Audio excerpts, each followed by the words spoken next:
شمس الحق عظیم آبادی رحمہ اللہ کے آباء و اجداد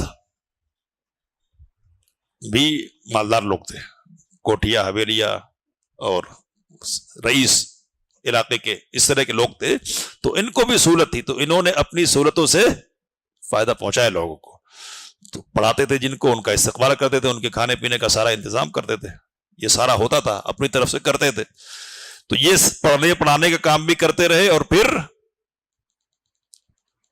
جو دعوتی اور تنظیمی معاملات ہیں ان میں بھی شرکت رہے۔ مدرسہ احمدیہ آرا سب سے پرانا مدرسہ ایک طرح سے جماعت کا ہے نا، تو اس کے مسلسل خادموں میں رہے اور کوئی نہ کوئی عہدہ ان کے ذمے رہا ہے۔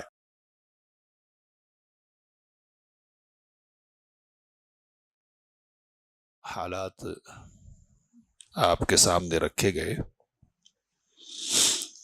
اب میاں صاحب کے بعض شاگردوں کا تذکرہ انشاءاللہ ہمارے سامنے آئے گا۔ اس سے پہلے کی ایک مجلس میں علامہ رشید رضا مصری رحمہ اللہ کا یہ قول ہمارے سامنے آیا تھا کہ لولا عنایت اخواننا علماء الہند فی هذا العصر لقضی علیہا بالزوال من امصار الشرق، کہ اگر اس زمانے میں ہمارے ہندوستانی علماء کی توجہ حدیث پر نہ ہوتی تو مشرقی ملکوں میں اس کا زوال ہو گیا تھا، یعنی خاتمہ ہو گیا تھا۔ کہتے کہ فقد ضعفت فی مصر والشام والعراق والحجاز منذ القرن العاشر للہجرہ، مصر، شام، عراق اور حجاز میں یہ یعنی سنت کا معاملہ کمزور پڑ گیا تھا 10ویں صدی ہجری سے ہی، 20ویں صدی ہجری سے ہی، یہاں تک کہ 14ویں صدی ہجری کے آغاز میں بالکل یہ کمزوری انتہا کو پہنچ گئی تھی۔ تو علماء اہل حدیث کی محنت اور قد و کاوش رہی کہ پھر اس کو نئی زندگی ملی۔ علماء اہل حدیث کے ساتھ ساتھ دوسروں نے بھی خدمت کی ہے، لیکن بہرحال ان کے صدقے اور طفیل میں ہے، وہ صدقے اور طفیل میں کہنے کا مطلب یہ ہے کہ ان کی توجہ سے ان کی بھی توجہ ہوئی ہے۔ تو یہ بات دیوبندی علماء میں سے کئی لوگوں نے کہی اور اس کا اعتراف کیا ہے۔ مولانا مناظر احسن گیلانی یہاں جامعہ عثمانیہ کے پروفیسر ہوتے تھے، مشہور علماء میں سے ہیں دیوبند کے، تو انہوں نے لکھا ہے کہ اس کو تسلیم کرنا چاہیے، ماننا چاہیے کہ اپنے دین کے اساسی سرچشموں، بنیادی سرچشموں یعنی قرآن و حدیث کی طرف توجہ ہندوستان کے حنفی مسلمانوں کی جو پلٹی، اس میں اہل حدیث اور غیر مقلدین کی اس تحریک کو بھی دخل ہے۔ کہہ رہے بات تو واضح ہے، کہہ رہے کہ عمومیت غیر مقلد تو نہ ہوئی لیکن تقلید جامد اور قرآن اعتماد کا طلسم ضرور ٹوٹا۔ تو یہ اعتراف ہے کھلے لفظوں میں کہ تقلید کی کڑیاں کمزور پڑ گئی ہندوستانی علماء اہل حدیث کی کوششوں کی وجہ سے، اور قرآن و حدیث کی طرف توجہ ان کی محنتوں کی وجہ سے ہوئی ہے۔ اسی طرح ایک اور عالم ہے مولانا سید رشید احمد، پاکستان کے، تو انہوں نے ایک موقع پر لکھا کہ آخری زمانے میں حدیث کی تدریس و اشاعت سے ہندوستان میں اہل حدیث کا ایک فرقہ پیدا ہو گیا تھا، ہو گیا۔ اب کہانی تم سنتے آ رہا نا شاہ ولی اللہ سے، تو اس کو ذہن میں رکھتے ہوئے سمجھیے، جو ائمہ کی تقلید کی مخالفت کرتا تھا، اس کی وجہ سے حنفی علماء میں بھی کتب حدیث کے مطالعہ کا شوق پیدا ہوا۔ کلم کلہ ہے یہ اعتراف، اور وہ فقہی مسائل کو احادیث کی روشنی میں ثابت کرنے پر متوجہ ہوئے. پہلے کیا تھا؟ تو پہلے یہ تھا کہ وہ فقہ کی جو کتابیں مشہور اور معروف تھی، قدوری ہے، مختصر القدوری، ہدایہ ہے، اوپر اور جو بڑی کتابیں ان کے پڑھنے پڑھانے پر اکتفا کیا جاتا تھا، حدیث پر توجہ بھی نہیں دی جاتی تھی، اور دلائل کے لیے حدیث کی کتابوں کی طرف متوجہ ہونے کی ضرورت محسوس نہیں. اب ادھر سے جب ماحول بنا کے نہیں ہے، دلیل چاہیے، پھر دلیلوں کی طرف توجہ ہوئی ہے. تو یہ کہہ رہے ہیں اس طرح اس فرقے کا وجود، یعنی فرقہ اہل حدیث کا وجود علم حدیث کی ترقی کا باعث بنا. یہ کھلا اعتراف ہے کہ کون لوگ ہیں اس کے پیچھے؟ اہل حدیث. اہل حدیث کا مطلب علماء اہل حدیث. تو علماء اہل حدیث کہ جن کے ذریعے سے حدیث کی خدمت ہوئی نمایاں انداز میں، کئی ہیں، انشاءاللہ سبوں کا ذکر مختصر طور پر ہمارے سامنے آئے گا. تو ان علماء میں سے ایک نام ہے مولانا شمس الحق عظیم آبادی کا. اس سے پہلے ذکر کیا تھا میں نے، مولانا شمس الحق عظیم آبادی. یہ بات ہم سب کو معلوم ہے کہ حدیث کی 6 کتابیں بہت مشہور ہیں. ان کو ہمارے یہاں عام زبان میں کیا کہتے ہیں؟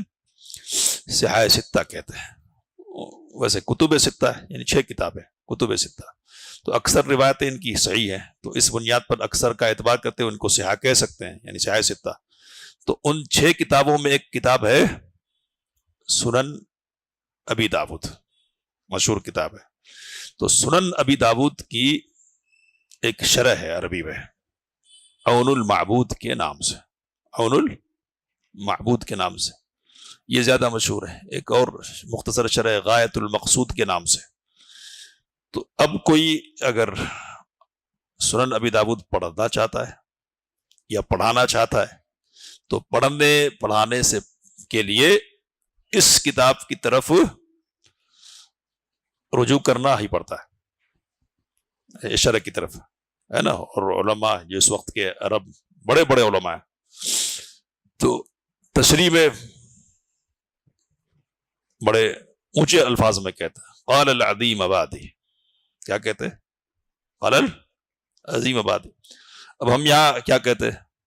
شیخ البانی رحمہ اللہ نے کہا، کہتے ہیں. اس کی شرح کرتے ہوئے شیخ البانی نے کہا، اس کی شرح میں یہ کہا. شیخ ابن عثیمین رحمہ اللہ نے کہا، کہتے. تو حدیث کی شرح وغیرہ کے حوالے سے بطور خاص ابو داود کی جب بات آئے گی تو ذکر کرتے ہیں عرب علماء ان کا. قال العظیم آبادی، اور کبھی کہتے قال الدیانوی، الدیانوی، ہے نا. تو یہ جو عین المعبود ہے اس کے لکھنے والے کون ہیں؟ مولانا شمس الحق عظیم آبادی، سید نذیر حسین محدث دہلوی کے شاگردوں میں سے ایک خاص شاگرد ہے نا، خاص شاگرد. تو اب تھوڑا سا تعارف، اب زیادہ ڈیٹیل میں اگر جائیں گے تو بہت لمبا چلے گا پھر ہمارا سفر، ہے نا. تو اس لیے اختصار کے ساتھ بات کریں گے تاکہ کم وقت میں زیادہ علماء کا تعارف ہو جائے. تو اب یہ جو عظیم آبادی ہے کون ہے یہ؟ تو عظیم آباد کا نام تو سنا ہوگا، کیا ہے؟ تو بہار کا شہر پٹنہ ہے، راجدھانی. اس کا پورا نام ہے پاٹلی پترا. اشوک جو بڑا گزرا نا اشوکا، جس کا چنھ نشان رہتا، تو اس کی راجدھانی ہوتی تھی پاٹلی پتر. تو ہندو حکمرانوں کے دور میں بہار کا نام، پٹنہ کا نام پاٹلی پترا تھا. پھر عالمگیر اورنگزیب نے اپنے دور حکومت میں یہاں کا گورنر اپنے ایک پوترے کو بنایا، اس کا نام تھا عظیم الشان. عظیم الشان. تو عظیم الشان کے نام پر پھر یہ کہنا چاہیے کہ مسلم دور حکومت میں اس کا نام کیا پڑ گیا؟ عظیم آباد پڑ گیا. اور انگریزوں کے دور میں پھر یہ عظیم آباد پردے خفا میں چلا گیا، پٹنہ کو شہرت ملی اور یہ نام مشہور ہوا. تو اس طرح سے 3 عہد حکومت میں 3 نام اس کے پڑے. تو عظیم آباد مطلب پٹنہ. پٹنہ کا ایک گاؤں ہے ڈیانوا اردو میں ڈیان، ڈا سے، عربی میں دال سے بدل جاتا ہے وہ. تو اس گاؤں کی نسبت سے نانیال ہے شمس الحق عظیم آبادی کی، تو گاؤں کی نسبت سے دیانوی کہتے ہیں ان کو، اور عظیم آباد کے اعتبار سے عظیم آبادی کہتے ہیں. ٹھیک ہے. 1857 میں پیدائش ہوئی ہے. اب 1857 تو ہم کو یاد ہونا چاہیے کیا ہے، تو بزرگوں کو خاص طور پہ یاد ہونا چاہیے، سب کو یاد رکھنا چاہیے. حالانکہ 1857 میں کیا ہوا تھا، تو غدر کا نام دیا. اب ایک پہلو سے غدر تھا وہ، یعنی ایک منظم انداز کا کام نہیں تھا وہ، غدر ہی ہے وہ، باقاعدہ نہیں ہو پایا، تو اس لیے مسلمانوں کو بہت نقصان پہنچا. 1857 بغاوت کا نام دیا گیا تھا، ہے نا. تو 1857 میں پیدا ہوئے. ٹھیک ہے. 19 سال تک تقریباً اپنے علاقے میں رہے، گاؤں میں، اور ماموں سے دوسرے لوگوں سے علم حاصل کرتے رہے. اس کے بعد 19 سال کی عمر میں سفر کیا تو مراد آباد کے وہاں ایک بشیر الدین قنوجی بڑے عالم تھے، ان سے استفادہ کیا، اور پھر آگے بڑھتے ہوئے میاں سید نذیر حسین دہلوی رحمت اللہ علیہ کی خدمت میں پہنچے. تو پہلی مرتبہ تقریباً 1 سال رہے، واپس آ گئے. پھر دوسری مرتبہ گئے اور تقریباً 1.5 سوا سال رہے، اور سند وغیرہ حاصل کر کے پھر واپس آئے. تو اس طرح سے میاں سید نذیر حسین دہلوی رحمت اللہ علیہ سے ان کی شاگردی کی مدت تقریباً 2.5 سال ہے. یعنی 2.5 سال انہوں نے استفادہ کیا ہے. 2.5 سال استفادہ کیا. تو استفادہ کی شکل کیا ہوتی تھی، تو جو کتابیں پڑھائی جاتی تھی وہ پڑھتے ہی تھے، فقہ کی، تفسیر کی، حدیث کی وغیرہ. ساتھ میں اپنی صلاحیت کی وجہ سے فتویٰ نویسی بھی کرتے تھے. یعنی میاں نذیر حسین دہلوی رحمۃ اللہ علیہ کے پاس ملک بھر سے آتے تھے استفتاء، فتوے پوچھے جاتے تھے، تو اپنے شاگردوں کے حوالے کر دیتے تھے، خاص شاگردوں کے، کہ تم جواب لکھنا ہے، تم کو یہ لکھ کے لانا. تو کئی شاگرد تھے ویسے، تو ان میں سے ایک نام کیا ہے، یہ بھی لکھتے تھے. اب لکھنے کے بعد پھر کیا ہوتا تھا، استاذ کا دستخط ہوتا تھا. تو اس طرح سے یہ پریکٹس ہوئی، اور سبق سن رہے تو سبق پڑھنے کا سلیقہ بھی تو معلوم ہوگا نا. تو اس طرح سے استفادہ کرنے کے بعد پھر واپس آئے اور یہاں پڑھنے پڑھانے میں لگ گئے. تو 23 سال کی عمر تھی جب انہوں نے باقاعدہ تدریس کا کام شروع کیا، یعنی پڑھانے کا. تدریس کے کام کرنے کے ساتھ ساتھ اور کیا کام کیا انہوں نے، تو اب مختصر طور پر کہ عام لوگوں میں بات و نصیحت کی مجلسیں لگتی تھی، اس کا فائدہ ہوتا تھا. اسی طرح کتابیں بھی لکھتے رہے، تو ان کا ذکر مختصر طور پر آئے گا. فتویٰ بھی لکھتے رہے، تو فتاوی کی اب ایک پوری کتاب ہے، جو اب یہاں تو ہمارے یہاں ہندوستان میں کام بالکل نہیں ہو پا رہا اس حوالے سے، یعنی قدیم علماء کے حوالے سے، لیکن پاکستان میں بعض حضرات ہیں جو اس پر محنت کر رہے ہیں. اور مولانا شمس الحق عظیم آبادی، مولانا نواب صدیق حسن خان قنوجی بھوپالی رحمۃ اللہ علیہ، اسی طرح علامہ محدث عبد الرحمن مبارک پوری رحمہ اللہ علیہ، عبداللہ غازی پوری رحمۃ اللہ علیہ. تو یہ جو بڑے علماء ہیں نا، ان کی جو فتاوے ہیں اور مقالات وغیرہ سب کو جمع کر کے کتابی شکل میں انہوں نے شائع کیا ہے. اب ان کی شائع کردہ چیزوں کو یہاں کاپی کر رہے ہیں، تو بہرحال ان کے بھی فتاوے کو شائع کیا، تو فتاوہ میں لکھتے تھے، وہ کتابی شکل میں ہے. کتابیں جمع کرنے کا شوق بہت تھا، تو پوری دنیا سے کتابیں جمع کی اپنے طور پر. اب اس وقت کتنی سہولتیں تھے ہم سمجھ سکتے ہیں. آج سہولت کے دور میں بھی کتابیں جمع کرنا آسان نہیں ہے، لیکن اس دور میں جب کہ کشتیاں چلتی تھی، ہے نا، بحری جہاز چلتے تھے، انہی کی بنیاد پر سارا عام ہوتا تھا. تو یہ کام کیا انہوں نے، اور حدیث کی کتابوں کی اشاعت بھی انہوں نے کی، یعنی کتابیں چھاپی بھی. تو اس زمانے میں چھاپنا آسان تو نہیں تھا نا، اتنے وسائل کہاں تھے. تو ہاتھ سے لکھنا، کتابت کرنا، پھر مخصوص انداز میں پرنٹنگ کے لیے دینا. تو اس طرح سے 6 کام کرتے رہیے. کون؟ علامہ شمس الحق عظیم آبادی رحمت اللہ علیہ. صرف 56 سال کی عمر پائی. تو مختصر عمر بہت زیادہ نہیں ہے یہ، کتنے؟ 56 سال. لیکن اس مختصر عمر میں کتابیں بہت ساری چھاپی. علامہ ابن القیم رحمہ اللہ کی، امام ابن تیمیہ کی کتابیں چھاپی ہے. تو کتابیں چھاپنے کے حوالے سے کہانی سنائے تھے ہمارے شیخ ظفر اللہ حسن مدنی رحمہ حفظہ اللہ نے، تو وہ انشاءاللہ میں علامہ نواب صدیق حسن قنوجی کے حوالے سے آپ کے سامنے رکھوں گا کہ کتابوں کی اشاعت کے سلسلے میں بھی اولیات حاصل ہے علماء اہل حدیث کو، اور چھاپنے کے سلسلے میں کہ اپنے پیسے سے منگوانا پھر علماء کو ہدیے کے طور پر دینا، مختلف علاقوں میں بھیجنا، یہ کام ہوتا تھا۔ تو نواب صدیق حسن خان اس سلسلے میں نمایاں ہے، لیکن شمس الحق عظیم آبادی رحمۃ اللہ علیہ نے بھی یہ کام کیا ہے۔ اب نواب صدیق حسن خان تو ایک چھوٹی مملکت کے مالک ہے نا، ان کی جو اہلیہ تھی وہاں کی والیہ تھی، یعنی بھوپال کی، ریاست بھوپال کی، تو ان کو تو اس حوالے سے سہولت ہے۔ شمس الحق عظیم آبادی رحمہ اللہ کے آباء و اجداد بھی مالدار لوگ تھے، کوٹھیا حویلیہ اور رئیس علاقے کے اس طرح کے لوگ تھے، تو ان کو بھی سہولت تھی، تو انہوں نے اپنی سہولتوں سے فائدہ پہنچایا لوگوں کو۔ تو پڑھاتے تھے جن کو، ان کا استقبال کرتے تھے، ان کے کھانے پینے کا سارا انتظام کرتے تھے، یہ سارا ہوتا تھا، اپنی طرف سے کرتے تھے۔ تو یہ پڑھنے پڑھانے کا کام بھی کرتے رہے، اور پھر جو دعوتی اور تنظیمی معاملات ہیں ان میں بھی شرکت رہے۔ مدرسہ احمدیہ آرا سب سے پرانا مدرسہ ایک طرح سے جماعت کا ہے نا، تو اس کے مسلسل خادموں میں رہے، اور کوئی نہ کوئی عہدہ ان کے ذمے رہا ہے، انشاءاللہ اس مدرسے کا ذکر آئے گا۔ اسی طرح اس زمانے میں جو کتابیں بھی لکھی گئی حدیث کے خلاف کسی بھی مسئلے میں، تو یا تو خود جواب لکھا مولانا شمس الحق عظیم آبادی نے، یا اپنے شاگردوں سے لکھوایا، شاگردوں سے۔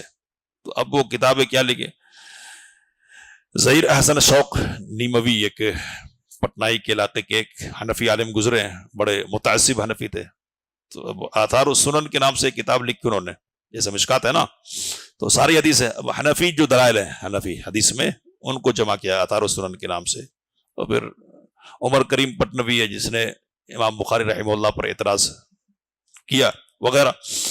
تو مولانا صاحب بنارسی ہیں، ابو القاسم صاحب بنارسی شاگرد ہیں مولانا شمس حق کے، ان کے ذریعے سے جواب لکھوایا۔ ایک اور شاگرد ابو المکارم مووی، ان سے جواب لکھوایا۔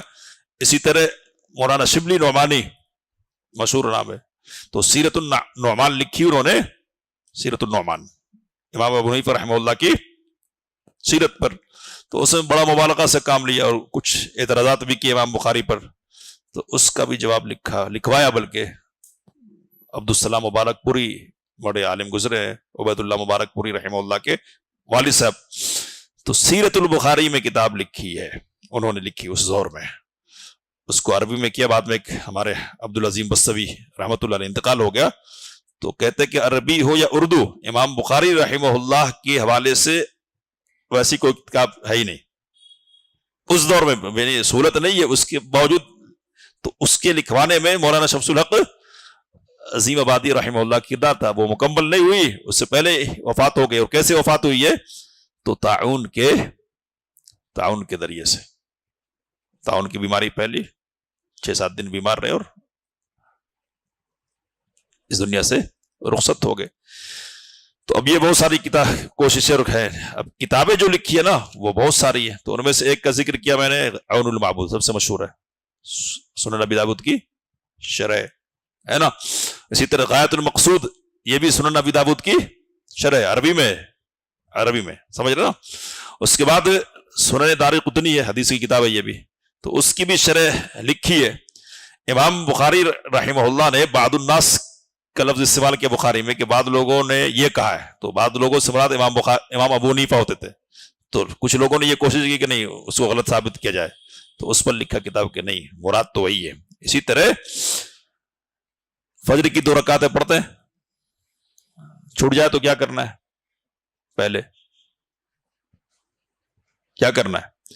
بعد میں پڑھ سکتے ہیں نا، تو یہ مسئلہ بھی اختلافی تھا، تو اس پر کتاب لکھی اعلام اہل العصر باحکام رکعتي الفجر، یعنی اہل زمانوں کو خبردار کرنا کس بات سے؟ فجر کی 2 رکعتوں کے احکام سے، عربی نام رکھا ہے، لیکن کتاب کیا ہے اصل میں؟ اردو میں۔ تو اسی طرح اور بھی بہت ساری کتابیں، اب کتابیں جمع کی، کتابیں لکھی، لیکن بعد میں حالات ایسے ہوئے کہ کتابوں کی حفاظت کا سامان نہیں ہو پایا، لیکن پھر بھی اللہ کی مہربانی یہ ہوئی کہ ان کی کتابوں کا اچھا خاصا ذخیرہ پٹنہ کی خدا بخش لائبریری میں محفوظ کر دیا گیا، اور باقاعدہ ایک سیکشن اب بھی بنا ہوا ہے، اور اس میں لکھا ہے کہ یہ ڈیانوا جو بستی ہے نا مولانا شمس الحق عظیم آبادی رحمہ اللہ کی، تو وہاں کا کلیکشن آف ڈیانوا کے نام سے، تو بہت ساری کتابیں جو ان کی لائبریری میں تھے اس طرح سے محفوظ ہیں، اور مکتوبات جو خطوط لکھے نا علماء کے نام یا ان کے نام خطوط لکھے گئے، تو ان کو بھی محفوظ کر رکھا ہے خدا بخش لائبریری میں۔ تو اس طرح سے شخصیت اس حوالے سے محفوظ ہے۔ اور بات سیدھی یہ ہے کہ سنن ابی داؤد اگر زندہ ہے تو امام ابو داؤد زندہ رہیں گے، اور اس کے ساتھ ساتھ جو دیگر خدمتگار ہوں گے نا وہ بھی زندہ رہیں گے، تو مولانا شمس الحق عظیم آبادی بھی زندہ ہے۔ اور ایک بات یاد رکھیے کہ لوگ آئے بڑے نام کر کے گئے، لیکن زندگی تو حدیث والوں کو ملی ہے، کتنے بڑے بڑے نام گزرے ہیں، لیکن امام بخاری کو سب جانتے، دوسرے میدان کے لوگ بڑے بڑے گزرے ہیں نا، کتنے لوگ جانتے ہیں ان کو، تو یہ کس کی برکت ہے؟ یہ خدمت حدیث کی برکت ہے۔ اور کیوں؟ تو نضر اللہ امرأ سمع مقالتی فوعاها فأداها كما سمع، نبی صلی اللہ علیہ وسلم نے دعا دی تھی نا، اللہ اس شخص کو تر و تازہ رکھے کہ جس نے میری حدیث سنی، اس کو یاد کیا اور جیسے سنا اس کو آگے پہنچایا، تو نبی صلی اللہ علیہ وسلم کی دعا ہے نا، وہ دعا تو لگے گی، زندہ جاوید کر دیتا اللہ تعالیٰ، تو رہیں گے زندہ جاوید انشاءاللہ، اور باتیں ہوتی رہیں گی۔ اللہ سے دعا کہ جو باتیں آئی ہیں ان سے استفادے کی توفیق عطا فرمائے، آمین۔ وآخر دعوانا الحمدللہ رب العالمین۔